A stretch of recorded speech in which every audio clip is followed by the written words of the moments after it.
Assalamualaikum warahmatullahi. Hari ini kita tengok satu lagi soalan yang memerlukan pendapat.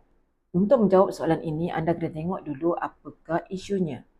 Okey, isunya hentikan keganasan rumah tangga. Soalannya adalah, kita fokus kepada soalan B2 ya. Ini adalah soalan kebat berkait kebat 6 markah. 2 markah diminta faktor ataupun punca berlakunya masalah. Kita tengok untuk yang kebat 4 markah. Bagaimanakah seorang isteri dapat menyelamatkan dirinya dari kemelut ini? Huraikan pendapat anda. Seperti yang diberi tahu sebelum ini, soalan pendapat tidak ada format. Apa yang perlu anda perhatikan adalah apakah kehendak soalan. Jadi soalannya adalah, bagaimanakah seorang isteri dapat menyelamatkan dirinya dari kemelut ini? Soalan ini berkenaan kepada cara, langkah atau cadangan untuk keluar dari masalah keganasan rumah tangga. Pertamanya, mestilah awak senaraikan dulu. Anda senaraikan dulu apakah cadangan yang anda boleh buat untuk mengelakkan ataupun selamatkan diri daripada kemelut rumah tangga. Untuk soalan ini sebenarnya, sebelum menjawab, anda kena berimajinasi, membayangkan sekiranya berlaku masalah rumah tangga.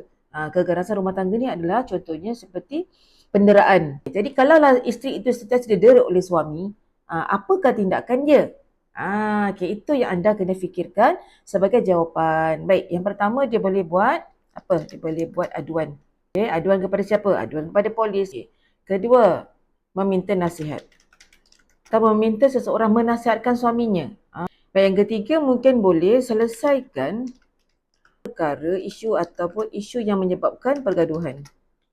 Daripada 3 jawapan yang ataupun cadangan yang anda senaraikan, okey, ambil satu yang anda rasa boleh dihuraikan dan banyak idea untuk huraikan. Baik, contoh kita ambil isi yang pertama. Okey, kita buat macam ni. Buat aduan kepada pihak yang berwajib. Hal ini seperti pihak polis. Kesannya, okey, bila kita dapat laporan, isteri dapat laporan, kesannya suami akan didenda atau dikenakan tindakan. Okey. Kesimpulannya, kita hendaklah 3 ayat tadi dah selesai tahu tak? Untuk selesaikan masalah isu dalam soalan. Okey, bila kesimpulan, terus pergi kepada tema soalan, iaitu ke rumah tangga. Kesimpulannya adalah kita kena ambil merumuskan yang positif lah.